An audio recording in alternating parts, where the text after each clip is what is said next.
on va passer maintenant à une séance de questions-réponses. Donc, s'il y a un micro peut-être qui va circuler, oui. Donc, s'il y a des... Techniquement, comment vous arrêtez un laser à une distance pour faire des traits par exemple, vous mettez droit et après vous faites un trait comme ça. Techniquement, vous faites comment ça peut se faire? Vous voulez dire du coup Oui. sur cette installation? Oui. Alors en fait la réponse est très simple. La lumière ne s'arrête pas, c'est juste qu'on ne la voit plus. C'est-à-dire qu'il y a une boîte, la fumée est diffusée dans la boîte. Là où il y a de la fumée, la lumière va s'imprimer sur chacune des particules de fumée qui remplissent cette boîte.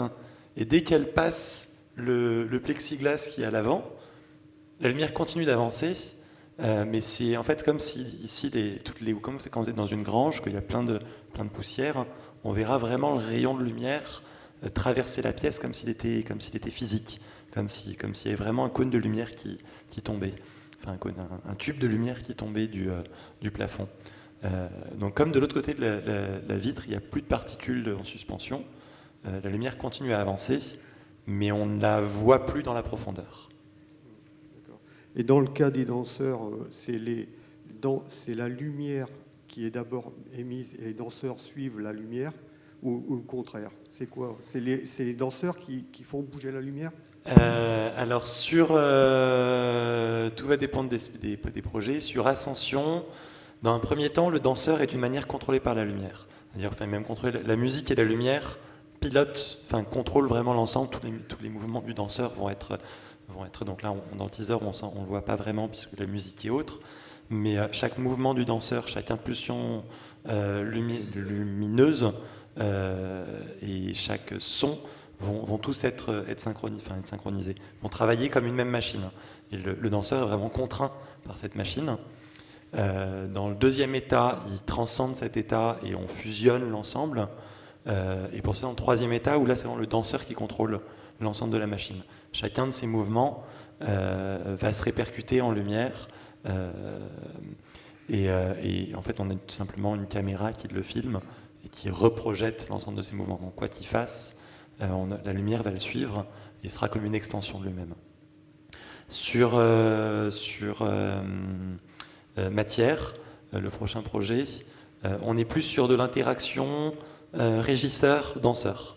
C'est-à-dire qu'on a quelqu'un qui contrôle la lumière, on a des danseurs sur scène, et ça va plus être sur l'interaction humain-humain qu'on va pouvoir créer une sensibilité sur le mouvement de la lumière. Donc en fonction des projets, en fonction des choix, en fonction de ce qu'on veut leur raconter, les interactions seront différentes. Merci.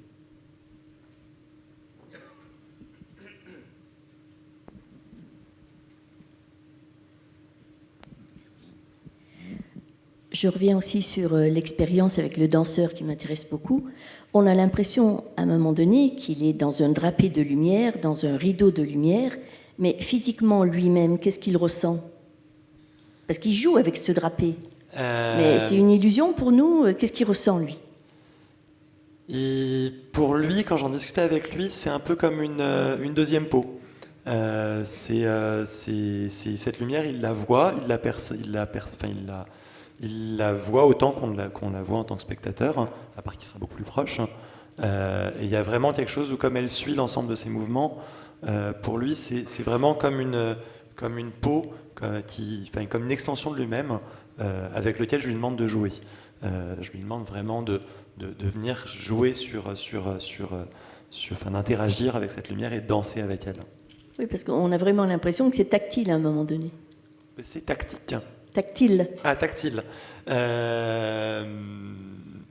C'est pas tactile, mais oui, ça fonctionne. Enfin, c'est une extension. Enfin, c'est l'impression que ça donne. Oui. Merci.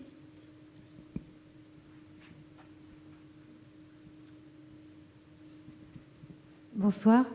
J'ai vu qu'il y avait beaucoup de recherches de fait sur la lumière, sur les lumières rouges qui permettent de ne pas être gêné pendant la nuit. À quand toutes ces applications chez les particuliers?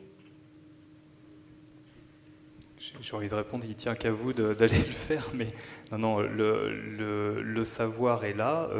Dans les hôpitaux et dans les lieux où on peut maîtriser la partie lumière, ça commence à être en application. Je dirais que ce n'est pas encore couramment répandu. Dans tous les hôpitaux, vous n'avez pas encore ce type d'éclairage, donc c'est en cours d'application. Comme je disais, il faut vérifier qu'il n'y a pas d'effets secondaires, comme si on parlait d'un médicament. Mais les sources, en tout cas la technologie, elle est disponible. Après, chez vous, il faut voir si vous avez vraiment besoin ou pas de ça, mais pourquoi pas. Chez moi, j'ai des petites veilleuses dans un couloir, il faudrait que je mette, mais c'est toujours les cordonniers le plus mal chaussés, donc je ne l'ai pas fait, mais il faudrait que je mette un petit filtre rouge pour que mes enfants, quand ils se lèvent la nuit, ils se recouchent sans problème. Oui, il faudrait, mais il y a déjà beaucoup de choses à faire sur d'autres domaines très importants, en économie d'énergie, en sécurité, etc., etc. Mais oui, il faudrait, je suis d'accord avec vous. Après, c'est déjà un petit peu chez nous. Enfin, là, je pense par exemple typiquement aux ordi ou aux smartphones. Il y a de plus en plus de smartphones qui automatiquement, de nuit, vont changer leur température de couleur, vont devenir un peu plus jaune, rouge. Et du coup, oui, je pense que c'est des choses qui sont doucement en train de passer. Alors, oui, et je rebondis. Il y a une partie des études de Claude Gronfier qui porte sur les tablettes et sur la lumière blanche qui est émise le soir. Et vous vous en doutez, la conclusion, c'est que évidemment, il ne faut surtout pas regarder une tablette le soir avant de se coucher. Un écran d'ordinateur à LED non plus, une télévision LED à voir, pourquoi pas, mais la partie bleutée de ces LED-là, enfin de ces écrans qui sont plutôt froids, hein, on les voit, est très mauvaise, bloque la sécrétion de mélatonine, et surtout si on joue le soir dans son lit avec la tablette en grande dimension devant soi, c'est très mauvais. Donc effectivement, il y a des applications. Aujourd'hui, les nouveaux iPhones et autres smartphones proposent un mode, alors ils le proposent, ils ne l'imposent pas, mais ils disent est-ce que vous voulez passer avec un mode nuit qui du coup donne une lumière beaucoup plus chaude pour switcher, puis pour justement pouvoir dire qu'ils prennent soin de notre santé, et ce sera un argumentaire de vente supplémentaire.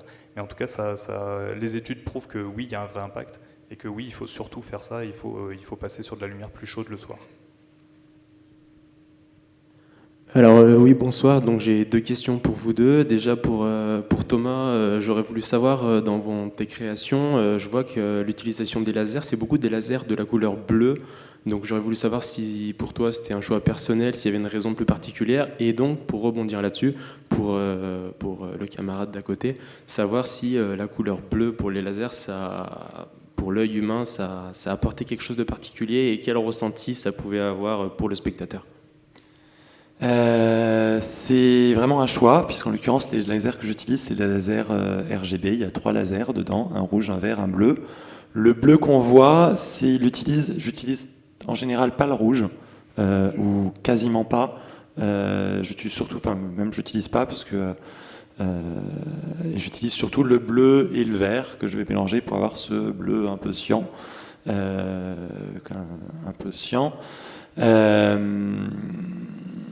J'utilise le bleu, donc c'est un choix tant artistique parce que c'est je pourrais travailler de plein de couleurs, mais on tombe très vite dans l'effet discothèque que je voulais éviter à tout prix. Et il y a aussi que dans l'environnement sombre, alors je ne sais pas si c'est pour ça que c'est la couleur moi qui me plaisait le plus, mais dans l'environnement sombre, ce qu'on verra le plus vont être les bleus cyans. Là où dans l'environnement lumineux, on verra un peu plus vers les verts.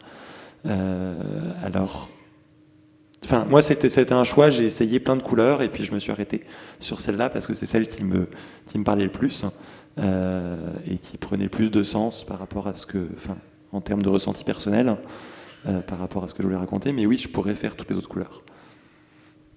Et alors, question sur la dangerosité du laser. Oui, c'est très dangereux si on le regarde en face, si on le reçoit directement dans l'œil trop longtemps.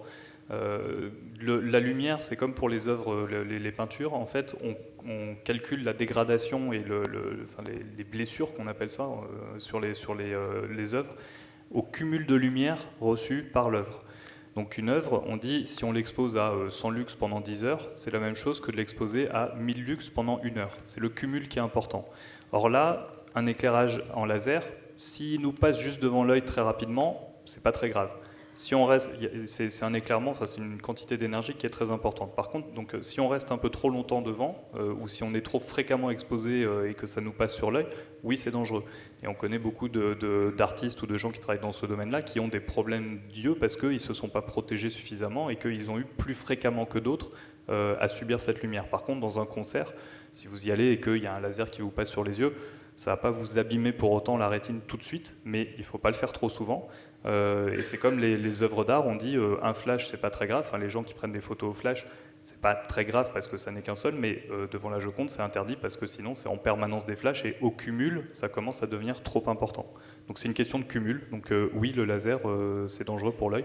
Le bleu étant plus dangereux que le rouge, que le vert, parce que l'œil est plus ouvert, parce que patati patata, mais grosso modo, c'est dangereux, oui. Après, il y a plein de façons de gérer cette dangerosité. Il y a des normes qui existent. La IEC 300-225-3. Et il y a des appareils de mesure qui permettent en fait justement de compter. Enfin, j'utilise 2 appareils de mesure. Un premier qui me permet de mesurer pour chaque longueur d'onde l'intensité émise, le nombre de watts par mètre carré. L'intensité émise, avec quelque chose qui est du coup très dangereux en fait sur le laser, c'est que l'intensité à 1 cm de la source ou l'intensité à 10 mètres de la source, c'est quasiment la même. Alors là, pour les photos et les vidéos, je mets pas d'optique. Quand je présente l'œuvre devant le public, je rajoute aussi les optiques qui vont augmenter la divergence du laser. De peu, mais en fait, il suffit de très peu, comme si tous les mètres on augmente, on double en mètres carrés, enfin en centimètres carrés, enfin en millimètres carrés, l'énergie va se déperdre suivant une règle exponentielle. C'est un inverse carré. Et du coup, il y a des appareils pour mesurer, des règles qui définissent ça, et on peut être sûr que à l'endroit du premier rang public, on sera safe. Pour mes danseurs, comme vous avez pu voir dans Ascension, il fait tout les yeux fermés.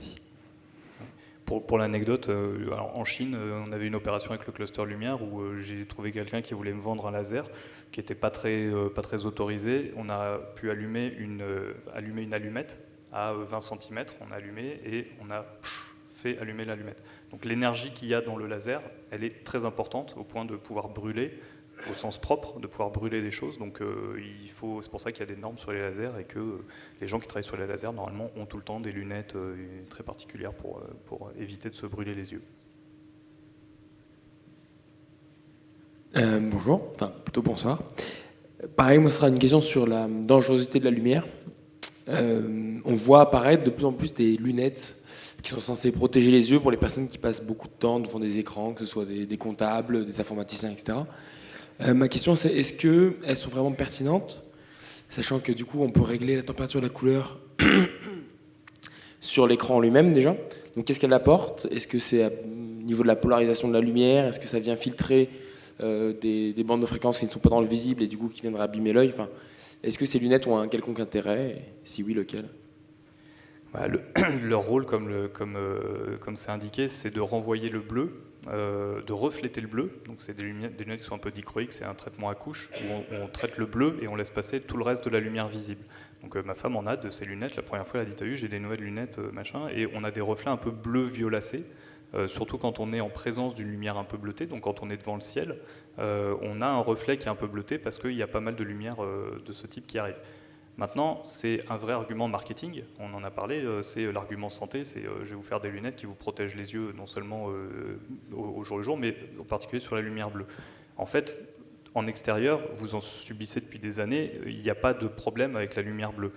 La vraie problématique, comme on l'a dit, ça peut être le soir quand on regarde des tablettes. Là, ça peut être intéressant parce que ça filtre un petit peu cette lumière bleutée. Maintenant, d'ici à dire qu'elle est dangereuse, non. Clairement, les conclusions de l'ANSES, alors il y aura peut-être des personnes qui viendront contredire un petit peu, mais l'étude de l'ANSES du CSTB qui avait été faite sur la lumière bleutée des LED concluait, comme je disais tout à l'heure, qu'il pouvait y avoir une dangerosité si, dans des cas très particuliers et excessifs, mais vraiment complètement excessifs d'utilisation de cette lumière. Donc ce n'est pas une raison de santé pure et dure d'avoir ces lunettes qui filtrent un petit peu le bleu, mais ça peut avoir un impact pour le soir ou pour filtrer un peu la télé, mais ça va avoir un impact pour le rythme circadien, mais pas sur le fait d'abîmer l'œil intrinsèquement.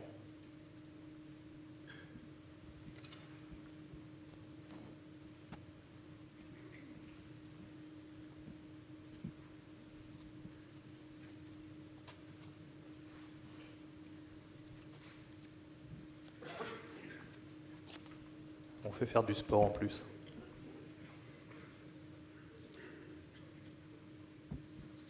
Désolé de faire courir les gens. Je voudrais poser une question, moi, à propos de ce que j'ai découvert ce soir, là, donc la dissociation entre les cellules de vision dans la rétine, sur la rétine, et les cellules sensibles, comme vous l'aviez dit au début. Quelle connexion il pourrait y avoir, il y a sûrement, entre ça et toutes les problématiques autour de la luminothérapie, dont on parle depuis longtemps? Est-ce que c'est vraiment une connexion, je dirais, purement scientifique dans ce sens-là? Alors la réponse est oui, absolument. On fait de la luminothérapie depuis bien avant qu'on ait compris le mécanisme scientifique. Mais le constat, alors ça, j'avais lu ça effectivement dans les années 2000, le constat qui avait été fait, c'est que le traitement à la photothérapie, donc le fait de s'exposer à la lumière assez puissante pendant un certain temps, donc le fait de faire ce traitement avait un vrai impact sur la dépression, et en particulier la dépression des femmes en période d'automne, quand la lumière décroît. Les femmes sont beaucoup plus sensibles à la dépression saisonnière, et le traitement par la lumière fonctionne avec un taux de réussite qui est de l'ordre de 80%. Et ce que disaient les médecins, c'est que sans savoir pourquoi ça marchait, ils disaient du moment où on dépasse les 20-30% de réussite, c'est qu'il y a un vrai effet médical avéré, qu'il va falloir examiner, trouver pourquoi. Mais donc le taux de réussite du traitement de la dépression saisonnière par la photothérapie, il est de l'ordre de 80%. Donc oui, ça fonctionne. Et l'explication, c'est on est en plein dedans, c'est qu'on arrive à recaler le rythme circadien, on arrive à recaler le rythme du sommeil, du rythme du sommeil grâce à cette photothérapie. Et du coup, on arrive à recaler tout le système hormonal qui va gérer plein d'autres aspects, dont la dépression, l'humeur, le bien-être. Et dans la liste, je ne l'ai pas dit pour ne pas faire peur, mais il y a un aspect cancer. Donc il y a un aspect, si on n'a pas le bon rythme de sommeil et éveil, il y a des risques sur la santé. Donc la photothérapie, enfin la luminothérapie ou photothérapie, a un vrai impact médical avéré pour traiter la dépression saisonnière. Après, le moyen de le faire, il y a des séances qui coûtent très cher, on vous met dans des boîtes très compliquées. Il y a aussi des luminaires qui sont en vente directement à Castorama ou à Auchan ou autre. Les deux ont le même effet, et j'ai envie de dire, vous prenez une source fluorescente un peu froide qui se vend dans le commerce, ça marche aussi bien. Vous avez vu, là, il faut s'exposer en gros à 1000, 2000 lux, donc avoir une source pas trop loin de soi, un petit peu puissante, sans être ébloui, et faire ça le matin en se levant, et si vous voulez pendant la journée, quelques temps, et oui, ça marche. Donc économisez de l'argent en plus. Et ne le faites pas le soir avec votre iPad, avec la lumière à fond, en jouant sur la tablette. Oui, bonsoir, vous avez parlé d'éclairage urbain aussi au niveau des applications. Il y a une question qui m'est venue à l'esprit. On parle globalement de 4-5 photorécepteurs chez l'homme. Et le dernier en date, vous l'avez décrit, c'est surtout dans les bleus, avec les conséquences physiologiques que vous avez listées et qui sont probablement incomplètes. Chez les plantes, on en est à 11 photorécepteurs. Quid de la lumière artificielle sur l'environnement végétal? Alors, environnement végétal, donc la flore et la faune. Il y a énormément de questionnements sur cet aspect-là, sur l'impact de la lumière citadine sur les plantes et la faune, et donc en particulier les nidifications, tout ce qui va être voyage des oiseaux, repérage par la lumière. Et ça, ce sont des choses sur lesquelles j'ai une certaine connaissance, mais c'est pas moi qui ai fait les études, et j'avoue qu'à chaque fois qu'on cherche des choses sur ce sujet, on trouve des avis un peu ésotériques qui sont pas bien argumentés, qui nous disent « Ah mais le bleu, ça va être très bien parce que les oiseaux le voient pas, ça sort de leur champ de vision ». Moi, j'ai rien trouvé qui disent que l'œil de l'oiseau était pas sensible au bleu ou qu'il n'y avait pas des photorécepteurs qui seraient sensibles. Donc là-dessus, de mon avis, je trouve qu'il n'y a pas assez de choses publiques. Peut-être qu'il y a des gens qui ont cherché des choses, mais je ne connais pas les résultats précis, bien que j'en ai cherché. Et je suis complètement d'accord avec vous, ça va être une des étapes d'essayer de comprendre quel est l'impact de ce que l'on apporte en termes de lumière urbaine sur notre environnement. Et les choses que l'on peut voir, pour le coup, qui sont de l'ordre de la vision, c'est la disparition des étoiles dans le ciel. Et ça, c'est quelque chose qui est vraiment avéré. On a fait plusieurs études là-dessus pour essayer de diagnostiquer la quantité de lumière perdue et d'arriver à dire d'où vient cette lumière perdue. Parce qu'en fait, elle ne vient pas, alors là je sors un tout petit peu du domaine, mais cette lumière qui éclaire le ciel, la voûte céleste, elle ne vient pas majoritairement de l'éclairage vers la chaussée, elle vient en grande majorité, c'est probablement de l'ordre de 60, 80 ou 70%, de tous les luminaires qui sont mal réglés sur les parkings, les aéroports, les maisons et autres. Et toute cette lumière qui en fait devrait être envoyée vers le sol va directement dans le ciel. Et toute cette partie de lumière en tout cas impacte directement la vision du ciel. Ça c'est la première chose que nous avec nos capteurs visuels cône bâtonnet on peut voir. Et oui, il y a une grande inconnue sur tout ce que les plantes et les animaux peuvent en percevoir. Et c'est une thématique intéressante. Mais on n'a pas toutes les réponses là-dessus.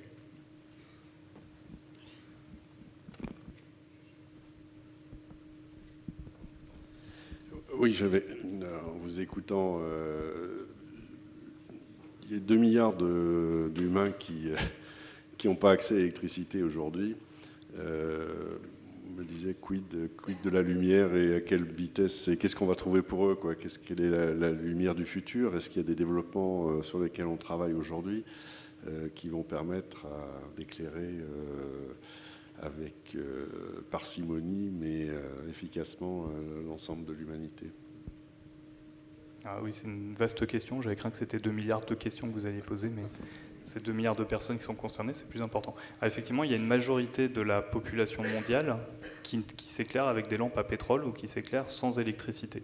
Là, on parle de tout ce que nous, on maîtrise dans notre monde occidental et autres avec la maîtrise de la lumière. Il y a une grande partie de la population, une majorité de la population qui n'a pas accès à cette lumière-là. Alors là où l'évolution de la technologie va pouvoir les aider ou va pouvoir améliorer les conditions de vie pour tout le monde, c'est vraiment sur ce qu'on appelle l'efficacité lumineuse et le fait qu'avec une LED, aujourd'hui, on a une meilleure efficacité qu'avec la plupart des sources existantes et ça continue à augmenter. Ça veut dire qu'avec 1 watt qu'on va devoir mettre dans cette source, on envoie plus de lumière qu'avant. Et aujourd'hui, et en fait, le deuxième critère, c'est que les gens qui ont besoin de lumière ou qui n'ont pas accès à l'électricité ont beaucoup moins d'exigences que nous. Nous, aujourd'hui, quand on met une source, on a besoin qu'elle soit non éblouissante, qu'elle soit ci, qu'elle soit ça, qu'elle soit jaune, qu'elle soit... En fait, on sait éclairer avec... Il y a plein d'endroits où on met une source au beau milieu d'un magasin à nu, et puis ça éclaire tout, et puis ça suffit. Ou dans un village, on met une source, ça permet aux gamins d'aller faire les devoirs le soir, ça fait plein de choses, avec moins d'exigences. Donc l'évolution, c'est que les LED vont consommer moins et vont continuer à consommer moins, et les panneaux photovoltaïques, tous les systèmes de stockage de l'énergie et de récupération de l'énergie, sans avoir besoin de se connecter à un réseau, ont beaucoup évolué et sont beaucoup plus performants aujourd'hui. Donc aujourd'hui, on est capable, et il y a tout un programme chez EDF en particulier, où ils proposent dans des pays en voie de développement, en Afrique entre autres, d'avoir des systèmes, d'installer des systèmes PV LED, panneaux photovoltaïques LED, avec une toute petite batterie qui permet de stocker l'énergie pendant la journée et juste pendant 3-4 heures le soir d'avoir une lampe avec un petit peu de lumière et ça change tout. Donc on va un petit peu, voilà, c'est une des conséquences des améliorations technologiques, c'est qu'on peut aller vers ce genre de choses. Voilà, on en tire ce qu'on peut. On nous doit bien plus que la lumière, c'est ça. Donc, en fait, j'ai pas voulu le dire. Donc la lumière du futur, c'est quand même la LED en ce moment et pour quelques années encore. Alors pour quelques années encore, oui. Après vont venir les autres systèmes qu'on appelle les OLED, qui sont des LED qui sont sur des substrats organiques et qui vont permettre d'avoir non plus une source ponctuelle, mais d'avoir une source répartie. Donc on a déjà des écrans à OLED que vous avez dû voir qui sont très fins. Donc c'est une couche organique qui peut être luminescente ou qui va bientôt pouvoir éclairer. Donc au lieu d'avoir des sources en point, on aura des sources comme une feuille, donc ce qui va permettre d'imaginer plein de choses en architecture en se disant j'ai plus des objets lumineux, mais j'ai une surface, j'ai quelque chose, un tissu, donc on peut imaginer plein de choses. Et l'autre aspect, c'est la durée de vie de ces sources.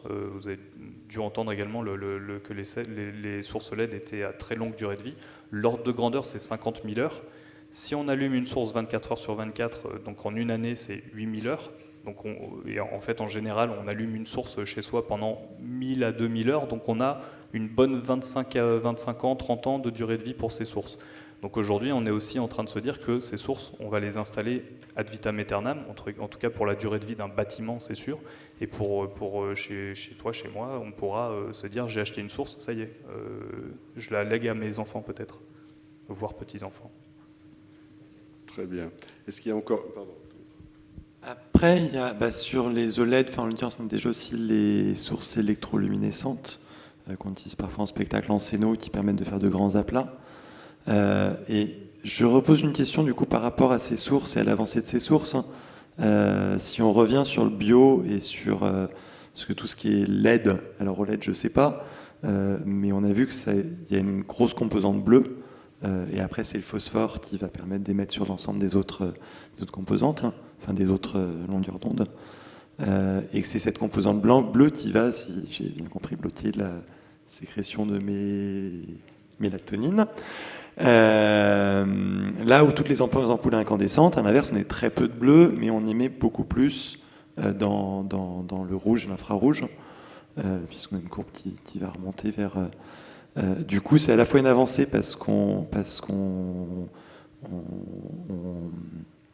consomme beaucoup moins, on a des durées de vie beaucoup plus longues, là où encore la durée de vie de l'incandescence, faire des ampoules qui duraient des centaines d'heures, on savait faire. Au moment où on a voulu réduire et baisser les coûts, on n'a plus su faire, mais c'est quelque chose qu'on savait faire. Alors après, c'est des ampoules très peu efficaces pour le moment.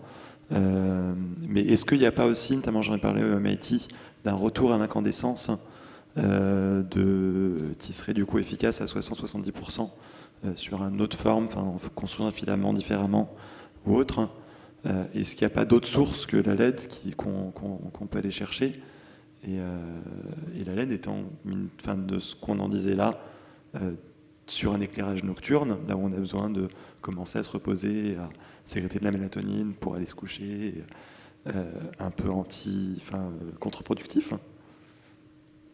Alors, la première réponse, c'est la meilleure lumière qu'on va pouvoir aller chercher, c'est la lumière naturelle. Et il y a toute une partie de la recherche, et entre autres au cluster lumière, il y a beaucoup d'adhérents, de personnes qui travaillent sur la lumière naturelle et le moyen d'aller exploiter cette lumière naturelle à l'intérieur du bâtiment de façon plus profonde. C'est-à-dire qu'il y a des locaux aveugles aujourd'hui dans lesquels les gens travaillent. Il y a des systèmes de guide de lumière naturelle ou de récupération de la lumière naturelle pour la guider, l'envoyer, sans la dénaturer justement. Et première chose, ça va être ça dans l'avenir où la source gratuite et qui change et qui en plus est vivante, c'est la lumière naturelle. Donc première réponse, l'avenir il est aussi dans l'évolution ou l'amélioration de la captation et l'utilisation de la lumière naturelle. Pour les ordres de grandeur, ici vous devez être à une centaine de lux, grand maximum. En extérieur, un jour d'hiver, on a 10 000 lux. En jour d'été, on est à 50, 60 000 lux. Donc on a énormément de lumière disponible et on en utilise très peu en fait. Ensuite, la deuxième question sur la LED, est-ce que c'est une vraie avancée ou non ? La problématique avec les anciennes sources, c'est qu'on les avait menées à terme quasiment. J'ai envie de dire, la source incandescente, on avait trouvé donc le fil à tungstène qui arrivait à émettre une certaine lumière, mais surtout beaucoup de chaleur, mais avec une vraie qualité de lumière parce qu'on a un spectre continu. Après, on a trouvé l'halogène pour arriver à régénérer le fil tungstène, donc le fil qui a changé pour l'améliorer la durée de vie. Donc il y a eu une évolution, mais ça date déjà d'il y a un bout de temps. En fait, on est arrivé au bout de la possibilité d'évolution de ce système-là. Donc on sait quelle est sa qualité, mais on sait qu'on est arrivé au bout de l'efficacité. La LED, par contre, on est au début ou au premier tiers peut-être de l'évolution. Il y a 5 ans, 6 ans, nous, on disait à tous nos maîtres d'ouvrage qui nous disaient « mais pourquoi vous ne mettez pas de la LED, vous êtes has-been, c'est la LED qu'il faut ». On leur disait « mais attendez, on va vous en apporter un de luminaire, vous allez voir, la lumière, c'est pas top, quoi, c'est pas encore ça ». Et donc on freinait un petit peu. Aujourd'hui, donc il y a une vraie évolution de la qualité de la lumière, entre autres donc, du rendu de couleur, ce qu'on appelle le rendu de couleur. À une époque, on avait des choses qui paraissaient vraiment bizarroïdes parce qu'il manquait du rouge ou il manquait du vert, il manquait quelque chose. Et ça semblait curieux. Aujourd'hui, on arrive quand même à des sources qui ont des indices de rendu de couleur qui sont 95, 96, donc très bonnes, mais dans lesquelles, oui, il y a une discontinuité, où il manque certaines choses, mais bon, ça commence à être quand même très bien. Et surtout, il y a une possibilité d'évolution qui est très importante. Le phosphore, comme tu l'as dit, pour l'instant, les principaux systèmes, c'est une lumière bleue qu'on ne voit pas, qui tape du phosphore, qui lui-même, du coup, devient luminescent et qui émet de la lumière dans le spectre complet de l'œil, enfin, ou complet en tout cas dans la lumière visible. Les travaux qui sont faits par tous les grands constructeurs, c'est là-dessus, c'est sur le phosphore, c'est sur l'émission de la lumière, sur comment on fait pour avoir un meilleur spectre. Et ça va aussi de pair avec l'augmentation de l'efficacité lumineuse, puisque plus on va envoyer de lumière dans la bonne partie qui nous intéresse pour l'œil, et moins on aura de lumière gâchée en ultraviolet, en infrarouge. Et entre autres, les LED nous intéressent beaucoup pour les musées parce qu'on n'a quasiment aucun ultraviolet, ce qui est la longueur d'onde, enfin la partie du spectre qui est nocif pour les œuvres. Donc la Joconde, on en parlait tout à l'heure, il y a un éclairage fluorescent sur l'ensemble de la salle qui apporte l'ambiance, mais il y a un projecteur à LED, où il y a une trentaine de sources LED différentes dedans pour avoir un bon spectre continu, etc. Mais on l'éclaire avec de la LED en fait, du moment où on la maîtrise. Donc l'avenir est quand même à faire évoluer cette source LED et après à passer peut-être sur d'autres technos, mais aujourd'hui, oui, je suis d'accord qu'il y a en tout cas des choses encore à faire évoluer. C'est ça qui est intéressant aujourd'hui dans la lumière, c'est qu'on n'est pas arrivé à un truc statique, on est plutôt dans l'évolution. Très bien, écoutez, je crois qu'on est arrivé au terme de cette discussion. Je voudrais qu'on remercie nos intervenants. Et